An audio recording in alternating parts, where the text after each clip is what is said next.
বিজেপির কুকীর্তি সমর্থন করেন? দিল্লিতে আরএসএস আসরে নামতেই ভাগবতকে চিঠি কেজরির। ভাগবতের কাছে বিজেপির কুকর্মের খতিয়ান তুলে ধরেন কেজরিওয়াল। বিজেপির কর্মকাণ্ডকে সমর্থন করেন আরএসএস প্রধান মোহন ভাগবত। প্রশ্ন তুলেন আম আদমি প্রধান অরবিন্দ কেজরিওয়াল।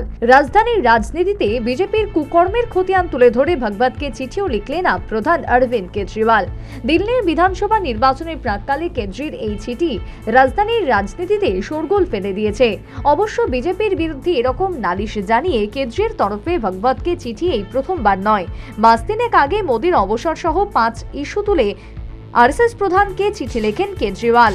তার অভিযোগ ছিল দিল্লিতে বিজেপি সহ অন্য দলের নেতাদের ভাঙিয়ে এনে দল শক্তিশালী করতে চাইছে, পাশাপাশি দুর্নীতিগ্রস্ত নেতাদের দলে নিচ্ছে ওরা। এবার দিল্লির বিধানসভা নির্বাচনের প্রাক্কালে 3 দফা প্রশ্নে মোহন ভাগবতকে ফের চিঠি লিখলেন কেজরি। এরপরে ভাগবতের উদ্দেশ্যে 3 প্রশ্ন ছড়েন কেজরি। জানতে চান, বিজেপি নেতারা প্রকাশ্যে টাকা বিলিয়ে ভোট কিনছে, আরএসএস কি এই ভোট কেনাবেচার রাজনীতিতে সমর্থন করে? কেজরির দ্বিতীয় প্রশ্ন, বৃহত্তর স্তরে গরিব, দলিত ও বস্তির বাসিন্দাদের ভোটাধিকার কেড়ে নেওয়া হচ্ছে, অথচ দীর্ঘদিন ধরে তারা দিল্লির বাসিন্দা। উল্লেখ্য, সাম্প্রতিক সময়ে দিল্লির হাজার হাজার মানুষকে ভোটার তালিকা থেকে বাদ দেওয়ার প্রস্তাব দেওয়া হয়েছে, যার বিরুদ্ধে তীব্র ভাষায় সরব হয়েছে আম আদমি পার্টি। বিজেপির এইসব কুকীর্তিকে আরএসএস সমর্থন করে কিনা জানতে চেয়ে কেজরি লিখেছেন, আপনার কি মনে হয় এই ঘটনায় দেশের গণতন্ত্রের জন্য স্বাস্থ্যকর? আপনি কি মনে করেন না বিজেপি এভাবে দেশের গণতন্ত্রকে দুর্বল করছে? দিল্লিতে বিধানসভা নির্বাচনের ঢাকে কাঠি পড়ে গিয়েছে। শোনা যাচ্ছে দিল্লিতে বিজেপির হয়ে ভোট ময়দানে নামতে চলেছে আরএসএস।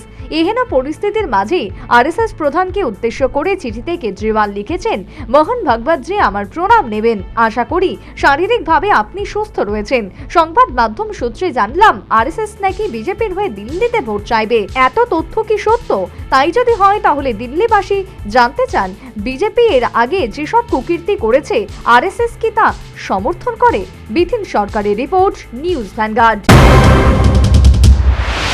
সিজা ইনস্টিটিউট অফ কিডনি সায়েন্সেস কিডনির জটিল রোগের চিকিৎসার জন্য এক উৎকৃষ্ট প্রতিষ্ঠান, যেখানে উত্তর পূর্ব ভারতের প্রথম এবিও অসামঞ্জস্য কিডনি প্রতিস্থাপন এবং মৃত ব্যক্তির কিডনি প্রতিস্থাপন করা হয়। এখানে 115টিরও বেশি কিডনি প্রতিস্থাপন এবং উত্তর পূর্ব ভারতের সবচেয়ে বেশি হিমোডায়ালিসিস করা হয়েছে এবং এই সংখ্যা দিন দিন বাড়ছে। সিজা institute of kidney sciences Tripura সরকার সহ অরুণাচল প্রদেশ, মেঘালয়, মিজোরাম, মণিপুর এবং নাগাল্যান্ড সরকার দ্বারা স্বীকৃতি প্রাপ্ত।